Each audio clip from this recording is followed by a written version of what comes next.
지난 한 주간 안녕하셨습니까? 참 많은 일이 있었습니다. 일단 드디어 제가 출연한 과학하고 앉아있네 시즌2 첫 편이 업로드됐습니다. 많은 청취 바랍니다. 그리고 매달 하는 서울극장 시네마살롱 행사도 무사히 마쳤습니다. 이준익 감독이랑 박정민 배우 온다고 사람들도 엄청 많이 왔는데 안 말아먹고 욕 안 먹고 재미있게 잘 했습니다. 그리고 국회에서는 테러방지법이 직권상정되면서 야당이 필리버스터에 나서는 일이 있었습니다. 대단히 큰 이슈가 됐는데요.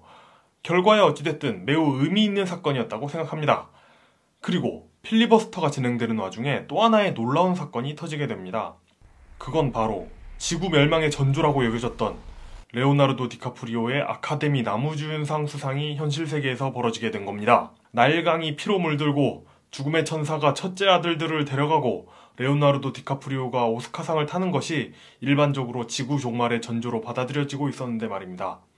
지금 동북아시아에서 벌어지고 있는 긴장고조와 경제위기가 과연 레오나르도의 수상과 관련이 없는지 확인되지는 않았습니다만 어쨌든 놀라운 사건임에는 분명합니다. 그래서 이번 아웃스타그램에서는 레오나르도 디카프리오의 오스카상 수상을 다뤄보기로 했습니다. 사실 레오나르도의 나무주연상 실패기는 문화적인 밈이 되어가고 있었는데요. 아카데미는 상 아끼다가 사람 잡겠다는 평가까지 들었습니다. 그렇기 때문에 사람 살리는 심정으로 세계인이 레오나르도 디카프리오의 나무주연상을 기다렸던 겁니다. 그리고 마침내 아카데미 나무주연상에서 그 이름이 호명되니까 좌중이 기립박수를 치는 것은 당연한 거라고도 할 수 있었습니다. 정말 의외였던 것은 레오나르도 디카프리오 본인이었습니다. 뭔가 대단한 것이 나오기를 은근히 기대한 것이 사실입니다. 예를 들어 킹 오브 더 월드 세러모니 같은 거 말입니다. 그런데 매우 침착한 태도로 미리 준비해놓은 것이 분명한 수상소감을 말하기 시작했습니다. 짧진 않으니까 우리나라에서 방영됐던 한밤의 TV연의 화면을 보시죠. 2015, as the hottest year in recorded history, our production needed to move to the southern tip of this planet just to be able to find snow. Climate change is real. It is happening right now. Let us not take this planet for granted. I do not take tonight for granted. 와. Thank you so very much. 멋져요, 레오나르도 디카프리오. 이것만 보면 레오나르도 디카프리오가 자기가 찍은 영화도 환경 관련 이야기이고 하니까 그냥 자연보호 같은 좋은 이야기를 한 것도 같지만 원래는 좀 더 길게 소감을 이야기했습니다.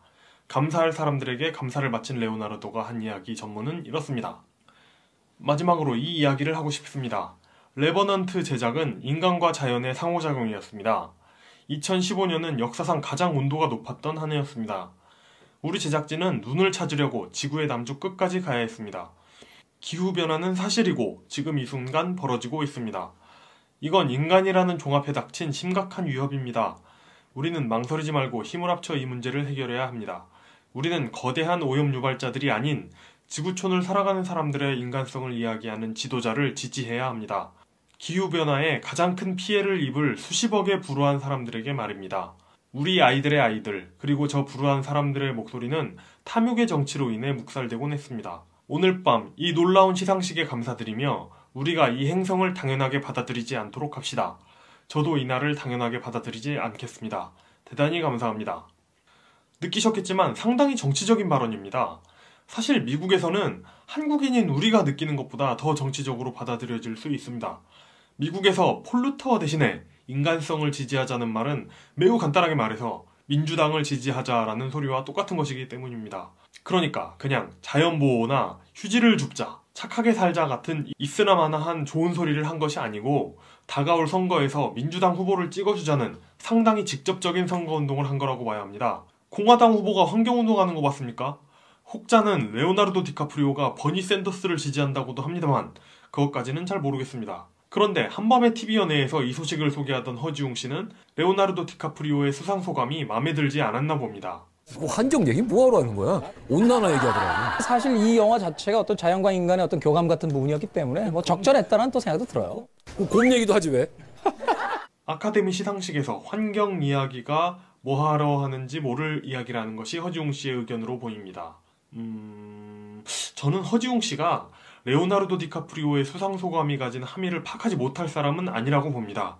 레오나르도 디카프리오가 유명한 환경운동가라는 사실은 이미 잘 알려져 있고 허지웅 씨처럼 공공연하게 진보 논객을 자처하는 분이라면 미국이 대선 시즌인 것을 모를 리가 없으니까요. 따라서 허지웅 씨가 표출하는 띠꺼움과 비아냥거림의 정체가 뭔지 좀 더 알아볼 필요가 있습니다.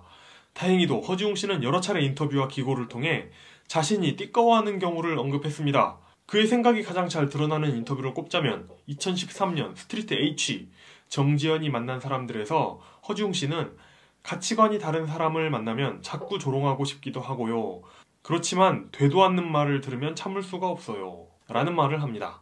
그리고 2014년 미스터 긱과의 인터뷰에서는 타인의 순수함과 절박함이 나보다 덜할 것이라 생각하지 말고 절대악과 절대선이 존재하는 세상을 상정하고 어느 한편에만 서면 명쾌해질 것이라 착각하지 말되 마음속에는 오래도록 지키고 싶은 문장을 한 가지씩 준비해놓고 뭐라 합니다.